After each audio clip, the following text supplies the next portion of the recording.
Good morning, my fellow yogic travelers. I'm mighty glad to be alive today, and I hope that you are too as we continue to live, laugh, love, learn, linger, and live the life we love. Today, I'm talking about the gray dawn, the Gray Panthers, the aging process, and what that might mean for us and our society if we take it a little more seriously. Well, the gray dawn, that's the age wave, unprecedented, conscious aging on a mass scale from the post World War II baby boomers. Our nutritional knowledge, financial knowledge, medical knowledge, and spiritual knowledge as a generation helped to inch the planet up closer to species wide unity. So basically, we're asking the questions: how do I spend my last years? And what we know from studying people like Kubler-Ross, it's the denial of death that's partially responsible for people living empty, purposeless lives. For when you live as if you live forever, it becomes easy to postpone the things you know you must do. So, as Ernst Becker said, we don't have our energies bound up in the denial of death. So, what we need is elder power, mature perspective, seasoned creativity, spiritual vision. And since the future is female in many, many ways, women have always held council positions, both after menopause and not just to be seen as provocative nubile females frozen in the attitude of early mating and attracting years. No, much more powerful.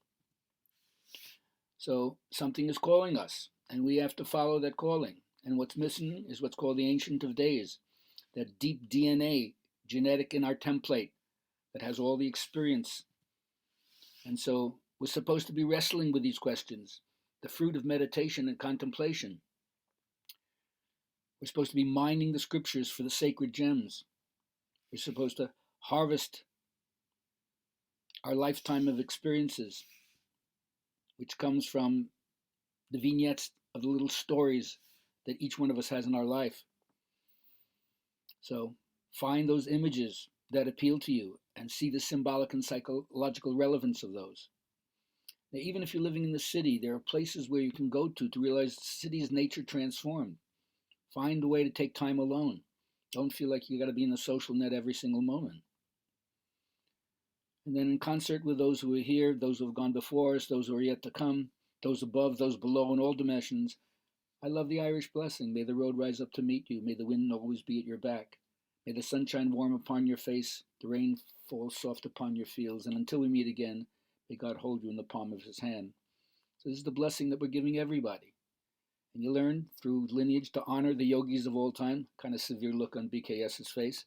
But nonetheless, honor your lineage. And find out that in everything, the sacred sparks are waiting to be redeemed.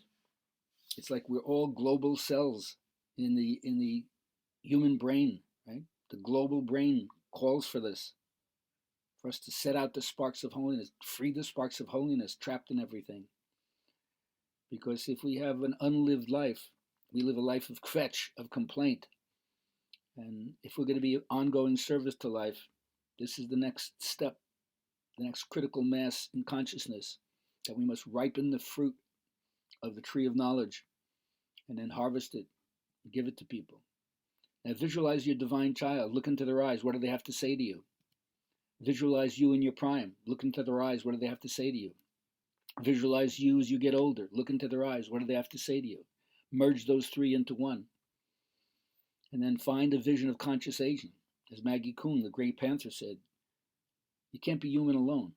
Getting it together can't be done alone, but together. And so it's amazing how there's been such split between the generations, where I feel so unfortunate sometimes that people can't find room in their heart for their own kin, but to send people, whether they have dementia or they're ill, need assisted living, to outsource it to other people instead of keeping it within the family. It's a sign of how much we've lost something that used to be connection intergenerationally. So I guess in some ways, sometimes parents or grandparents could be an unbearable burden, but in other ways, it can be the way that, like, you deepen your spiritual practice and application of it by dealing with end-of-life issues. So that means you connect to each other through the broken heart. We can relate to suffering. That ends the judge-blame game. by recognizing the common humanity. That's what the Dalai Lama says. We must recognize that the suffering of one person or one nation is the suffering of humanity. And then Studs Terkel, as a reminder, ask stories.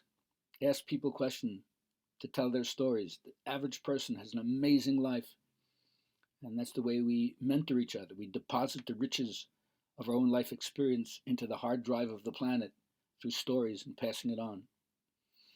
And then it's up to us to open up those files that we closed in many years. We said verboten, don't look at this again. But you're surprised how much you have gained from some of the losses in your life. So from painful waste, we recontextualize it to go past the discomfort to find wisdom there. And then you end up with the Jewish tradition of tikkun olam. Don't be daunted by the enormity of the world's grief. Do justly now, love mercy now, walk humbly now. You're not obligated to complete the work, but neither are you free to abandon it. So may we all take part in the healing and reparation of the broken heart of the world. And that's what I got to say today. Si on dit que